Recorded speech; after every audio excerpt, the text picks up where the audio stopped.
In this video, I would like to look at some examples of sketching the graphs of exponential functions using transformations. We can apply some of the properties of exponential functions to the toolkit function or the parent function and then transform the graph to result in our final sketch. For example, if I want to sketch the graph of y equals 2 to the power of x plus 3, I will first think about y equals 2 to the power of x. That passes through the points 0, 1 as shown on the graph and 1, 2.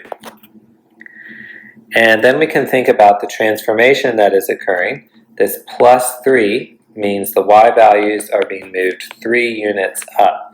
So I can take every point shown on my original graph and I can move it 3 units upward. Instead of a point at 0, 1, I now have a point at 0, 4.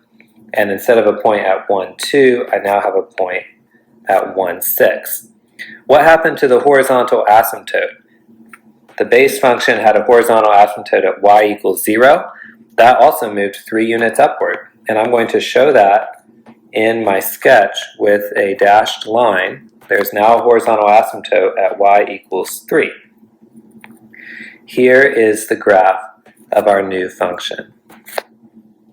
This has a domain of all real numbers, as every exponential function should. And it has a range from 3 to infinity. Let's consider one other example. Sketch the graph of y equals negative 3 to the power of x plus 1 using transformations. The base function here is y equals 3 to the x. And as noted before, that will pass through the points 0, 1 and 1, 3. And let's think about what is happening to this graph. There's a transformation on the y values and a transformation on the x values. So this negative sign indicates a reflection across the x-axis. That will result in the graph being flipped upside down. And this plus 1, notice that it is attached to the x value here, so it's affecting the x values. That's going to take all the x values and subtract 1 from them, moving the function 1 unit to the left. So let's sketch the graph of our new function. It may help to think about the reflection first and then get the final picture of our graph. So if I just consider the reflection, here is what my picture would look like. There would be a point at 0, negative 1, and there would be a point at 1, negative 3. Here is the graph of negative 3 to the x.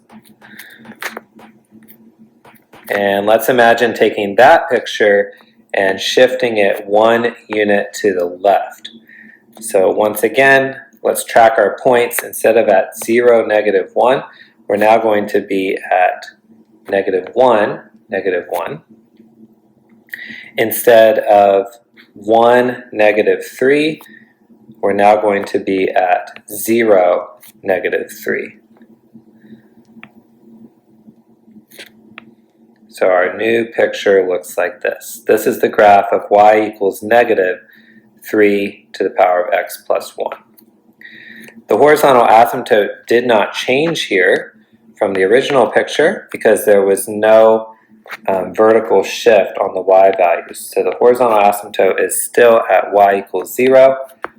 This graph has a domain of all real numbers, and it has a range of negative infinity to 0.